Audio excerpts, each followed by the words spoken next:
आणि जे गाव होतं त्या गावात जाऊन मतदारांना धीर दिला आणि त्यानंतर त्या बूथवर गेलो तर ते बूथ पूर्ण कॅप्चर केलेलं होतं आणि तिथं बोगस वोटिंग चालू होती. एकच माणूस मध्ये बटन दाबत होता. हे जेव्हा माहीत झालं तेव्हा उमेदवार आतमध्ये गेले आणि मग त्या ठिकाणी पोलीस यंत्रणा बोलवली.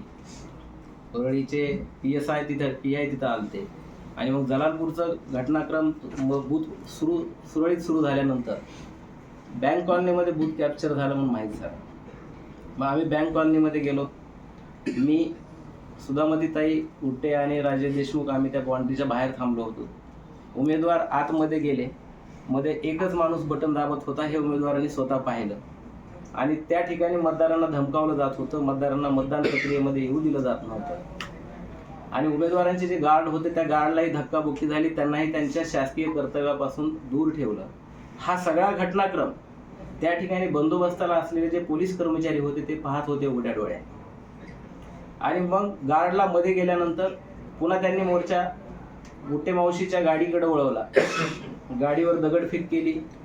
बाबा शिंदे म्हणून एक आमचे सहकारी होते त्यांना मारहाण केली आणि त्यानंतर त्यांनी मला टार्गेट केलं. मला मारहाण केली.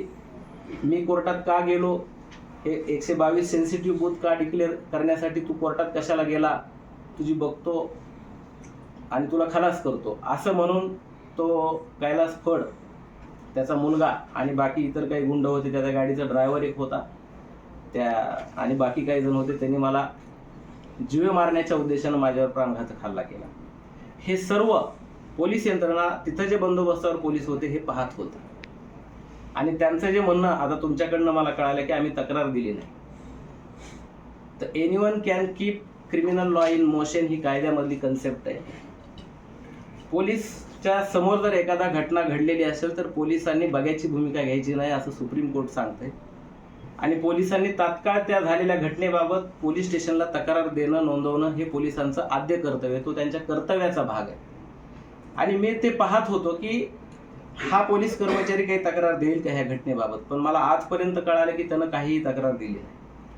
माझा तक्रारीचा जो विषय आहे, आम्ही नंतर SP साहेबांना भेटलो. SP साहेबांची आमची भेट झाली सुगावच्या तिथं.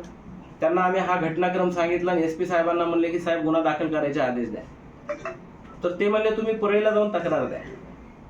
परळीमध्ये माझ्या जीविताला धोका होता काल म्हणून मी परळी शहरात गेलो नाही. पण आज सकाळी मला माहीत झालं की आता हे काही गुन्हा दाखल करत नाहीत. मी स्पीड पोस्टानं महाराष्ट्र राज्याचे मुख्यमंत्री, महाराष्ट्र राज्याचे गृहमंत्री, पोलीस आयुक्त आणि जिल्हा पोलीस अधीक्षक यांना स्पीड पोस्टानं मी तक्रारी अर्ज दिलेला आहे. इवन मी मुख्यमंत्री आणि गृहमंत्री साहेबांना ईमेल सुद्धा केलेला आहे काल जो काही घटनाक्रम झाला त्या घटनेबाबत तक्रार दिल्याबाबत. तुम्ही तुमच्या पक्षाच्या वरिष्ठांशी यावर काही चर्चा केली? पक्षाच्या वरिष्ठांनीच ह्या घटनेची गंभीर दखल घेतलेली आहे. त्यांचे जे ऑफिशियल जे काही सोशल मीडियाचे अकाउंट आहेत त्यावरती हा सगळा प्रकार त्यांनी पक्षाच्या वतीनं टाकण्यात आलेला आहे आणि ह्या घटनेचा पक्षाच्या वतीनं जाहीर निषेध केलेला आहे. ठीक आहे, ओके सर, थँक्यू सर.